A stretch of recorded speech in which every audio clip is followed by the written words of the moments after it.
Kasako Media, tunaangazia maisha, tunaandika kesho.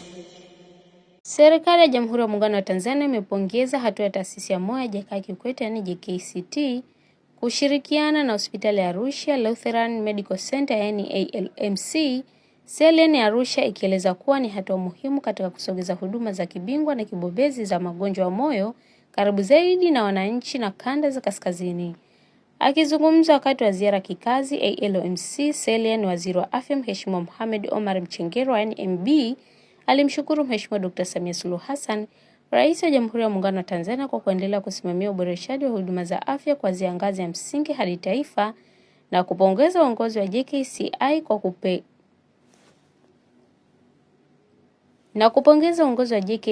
kwa kupeleka huduma za moyo Arusha mkoa wa kimkakati kiuchumi na utalii.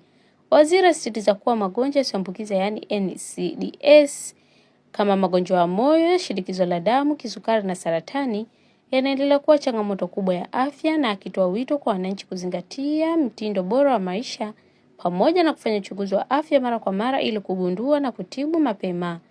Wito wa kujiunga na bima afya kwa wote yani UHI. Mheshimiwa Waziri amehimiza wananchi wa Arusha na mikoa ya ujirani kujiunga na mpango wa bima afya kwa wote yani UHI, akieleza kuwa bima ni nyenzo muhimu wa kulinda familia dhidi ya gharama za ghafla, hususan kwa magonjwa yanayohitaji matibabu ya muda mrefu au ya kibingwa. Amepongeza pia juhudi za mafunzo na uhamasishaji zinazofanyika katika ngazi ya wilaya, kata na mitaa ili kuongeza uelewa na uandikishaji. Maandalizi ya AFCON 2027 na Sport Cardiology Center. Katika muktadha wa maandalizi ya AFCON 2027, waziri ameipongeza ALMC Selian kwa kuanza Sport Cardiology Center kwa ajili ya kufanya vipimo na ufuatiliaji wa afya ya moyo kwa wanamichezo kabla na wakati wa mashindano. Ameeleza kuwa kituo hicho ni fursa ya kuonyesha uwezo wa Tanzania katika huduma za afya na kuimarisha ajenda ya tiba utalii yani medical tourism. Maboresho ya miundombinu na mafanikio ya utoaji huduma. Waziri amethibitisha kuwa serikali itaendelea kushirikiana na taasisi husika kuboresha huduma na miundombinu, ikiwemo mipango ya kuboresha vyumba vya upasuaji na kuongeza uwezo wa uchunguzi na matibabu kupitia huduma za kisasa chama yani cath lab, MRI na CT scan.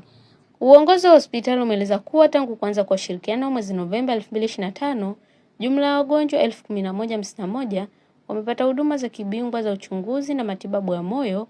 Wagonjwa 482 wamelazwa, pasuaji kubwa na ndogo 1533 zimefanyika, na wagonjwa 1297 wamepata huduma za utengemao yani physiotherapy. Wito kwa wawekezaji viwanda vya dawa na vifaa tiba.